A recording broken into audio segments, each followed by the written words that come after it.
kasus kekerasan pada anak yang terakhir dari data sampai 11 Desember lalu itu sekitar 5.640 kasus. Nah, dengan banyaknya kasus itu Presiden telah menandatangani PP nomor 70 tahun 2020 tentang kebiri kimia untuk memberikan efek jerah. Nah, kira-kira menurut Kak Seto itu bagaimana? Apa sudah tepat atau bagaimana? Silakan. Iya, sebetulnya itu cukup lama juga kami suarakan ya, bahwa kami mendesak supaya segera dilakukan suatu adanya peraturan pemerintah untuk pelaksanaan teknisnya. Dan mungkin ini menimbulkan semacam pro dan kontra, karena mungkin seolah dikaitkan dengan kekejian, pelanggaran HAM dan sebagainya. Nah, kami melihat bahwa ini kan mengacu pada Undang-Undang Nomor 17 Tahun 2016 ya, sebagai revisi kedua dari Undang-Undang Perlindungan Anak. Nah, itu ada diksi disebutkan tindakan kebiri. Nah, pemahaman tindakan ini mohon dilihat sebagai bukan dikaitkan sebagai semacam tambahan hukuman dan sebagainya atau bahkan retributif kepada sang predator, bukan ya, tetapi ini dikaitkan sebagai suatu tindakan untuk mengandung unsur-unsur pengobatan begitu. Jadi dalam hal ini tentu juga harus ada tindakan, sebelumnya ada semacam pemeriksaan klinis dulu. Jadi kalau kemudian pemeriksaan ini tidak memungkinkan itu dilaksanakan kebiri, berarti itu juga tidak bisa, berarti menihilkan keputusan dari hakim yang menentukan harus ada tindakan kebiri itu. Jadi ini dilihat sebagai suatu hal yang melibatkan persetujuan dari pelaku tadi. Jadi bukan sekedar pemaksaan, lalu kekejian, lalu suatu tindakan yang sifatnya balas dendam dan sebagainya, bukan. Ini justru untuk mempertimbangkan agar pelaku sadar bahwa karena mungkin libidonya yang terlalu kuat sehingga kemudian akan mendorong melakukan hal itu berulang kali nantinya, dan itu juga akan membuat proses hukumnya juga semakin panjang. Maka ini justru untuk kepentingan pelaku, kepentingan terbaik pelaku ini. Jadi ada unsur kesadaran dan kerjasama untuk bisa dilakukan itu. Dan itu juga saya kira bukan hanya sekali sudah, tapi berulang kali sesuai dengan tahap-tahapnya, sehingga dia kemudian betul-betul bisa menghentikan dorongan-dorongan yang kelewat kuat sehingga bisa menyasar kemana-mana. Jadi saya kira catatan kami yang pertama ya. Kemudian yang kedua juga kita melihat juga adanya korban-korban kekerasan seksual secara daring. Ini yang saya kira mungkin belum juga tercantum ya. Karena betul. Kekerasan secara daring ini kadang-kadang lebih dahsyat dan lebih dijam, korbannya bisa lebih banyak. Jadi ini bisa membuat korban itu mengikuti petunjuk dari pelaku, kemudian melakukan itu secara mandiri ya, merusak organ seksualnya sekalipun begitu, sehingga ini kadang-kadang tidak termasuk dalam apa yang digolongkan dalam peraturan pemerintah tadi. Jadi mungkin itu yang perlu juga ditekankan ya, ditambahkan bahwa pelaku kekerasan seksual secara daring ini juga harus terkena tambahan itu untuk bisa meredam dorongan, karena mungkin secara daring awalnya, tapi begitu nanti ada pertemuan dan kemudian ditindaklanjuti, itu juga akan melakukan hal yang sama seperti pelaku-pelaku yang melakukan kekerasan seksual secara langsung, tidak secara daring. Nah, ini tentu juga tetap berbahaya. Ya, kalau di dalam PP itu kalau tidak salah semua anak tidak dikenakan itu ya. Dan ini mungkin harus diantisipasi juga, karena tidak bisa membandingkan pelaku ini misalnya umur 8 tahun dengan umur 17 tahun. Nah, definisi anak kan dari 0 sampai dengan 18 tahun. Nah, kalau yang umur 17 tahun misalnya melakukan kekerasan seksual, kan itu tindakan kebiri yang dilakukan setelah usai pemidanaan kan. Nah, pada waktu misalnya umur 17 tahun, setelah selesai umur 20 tahun. Nah, umur 20 tahun ini kan sudah bukan anak lagi, begitu. Jadi berarti tindakan kebiri ini mohon juga tetap berikan walaupun usia anak, tapi usia anak yang sudah menjelang akhir dari usia anak. Jadi katakanlah misalnya umur 16, 17 misalnya begitu.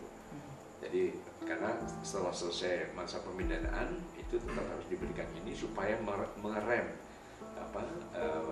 dorongan-dorongan seksual yang berlebihan tadi supaya tidak menyasar pada korban-korban selanjutnya. Artinya sebagai Ketua Umum Lembaga Perlindungan Anak Indonesia, Kak Seto setuju dengan tambahan hukuman kebiri ya? Iya, sangat setuju. Tetapi tadi dengan prinsip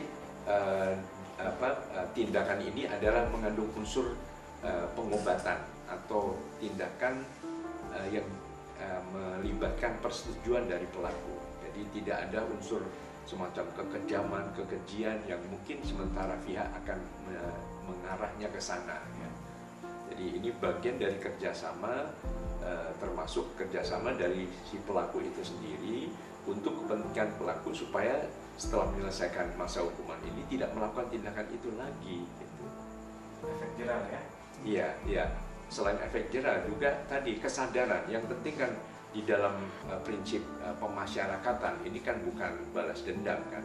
Prinsip pemasyarakatan adalah supaya kembali bisa bermasyarakat lagi, kembali melakukan tindakan yang benar, bisa menghilangkan perilaku-perilaku negatifnya termasuk melakukan kekerasan seksual terhadap anak tadi.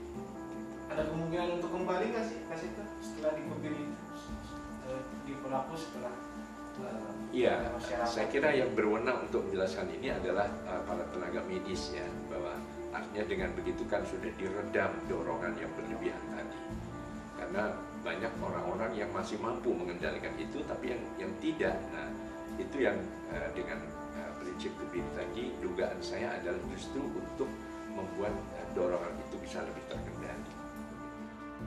Kita kira LPAI untuk menjelaskan ke masyarakat bahwa kebiri itu bukan melanggar HAM gitu, atau gimana? Iya, itu tadi pemahaman tindakan. Tindakan itu mengandung unsur-unsur bukan sebagai balas dendam, bukan sebagai hukuman tambahan. Ya, tindakan ini justru untuk bisa konteksnya adalah berkaitan dengan HAM si pelaku ini, bahwa dia terjaga untuk tidak terjerumus kembali atau tergelincir kembali melakukan tindakan yang sama.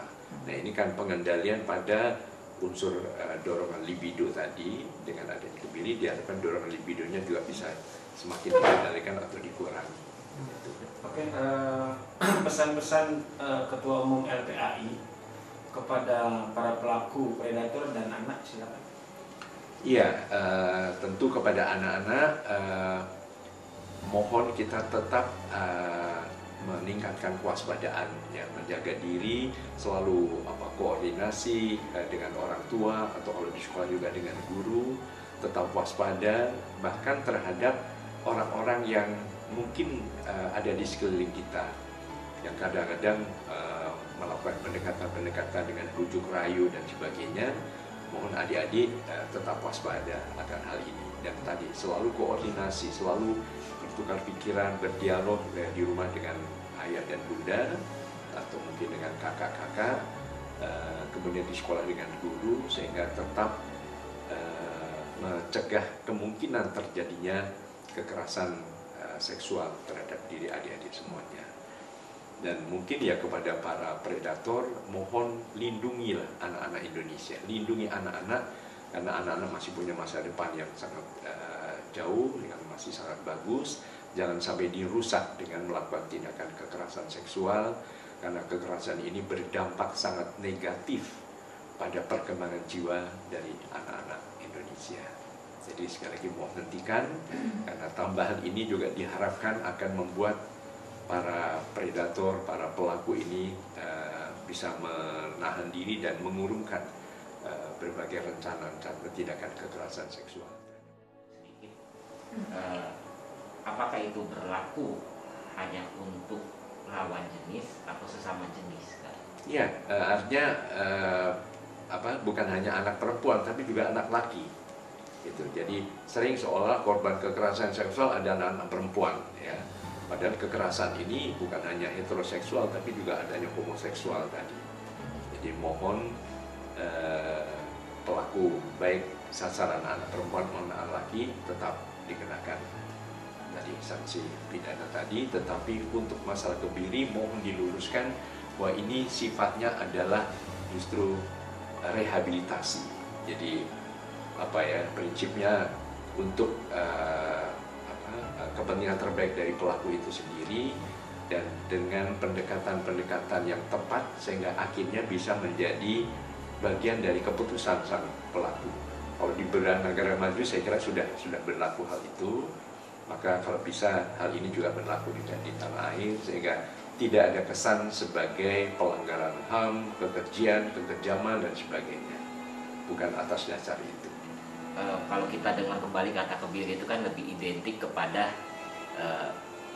mohon maaf binatang, kata kebiri ya, Kaseto lebih tepatnya ke peliharaan anjing ya untuk kata kebiri. Nah, secara manusiawi nih Kaseto, ketika pelaku setelah dikebiri, ketika melakukan kejahatannya kemudian dikebiri, apakah itu bisa kembali normal bila mana hasratnya dia sudah meredam sehingga dia bisa berumah tangga dengan layak dan mempunyai keturunan gitu. Atau memang itu untuk selamanya gitu?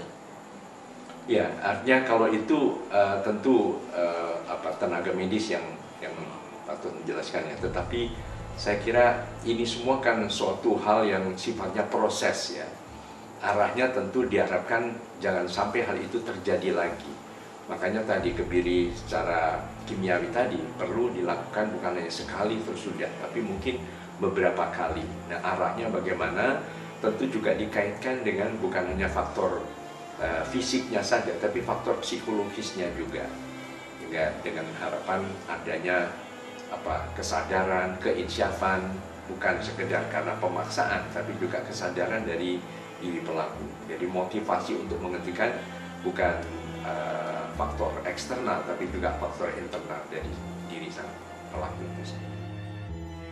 Harus ditambah dengan kurungan juga atau bagaimana untuk? Enggak, itu kan jadi selain hukuman yang tetap sebelumnya juga berlaku ya, sekian tahun, 15 tahun dan sebagainya, itu tetap berlaku.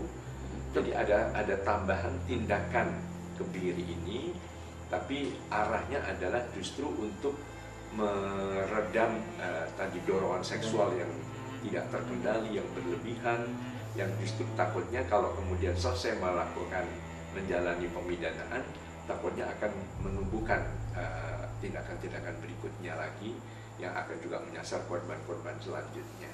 Termasuk pemasangan alat deteksi elektronik di korban di pelaku. Iya, itu juga tindakan itu juga pemasangan alat, kemudian juga pengumuman identitas pelaku secara terbuka dan sebagainya, itu justru untuk merem pada tindakan pada pelaku untuk tidak melakukan tindakan-tindakan berikutnya. Nah itu artinya pasien itu harus ada berjenjang atau sekali dua kali atau bagaimana itu untuk si pelaku pemberian kebiri itu menurut Kas itu? Iya, artinya itu memang bukan hanya sekali ya, tapi juga sambil dievaluasi lagi kan. Dan ini tentu para tenaga medis yang akan melakukan itu. Jadi sebelumnya adalah pemeriksaan klinis, dimungkinkan atau tidak. Kadang-kadang mungkin karena berbagai hal itu tidak dimungkinkan bisa dilakukan suntik kebiri kimia tadi, mungkin ada pertimbangan yang lain bisa disampaikan kepada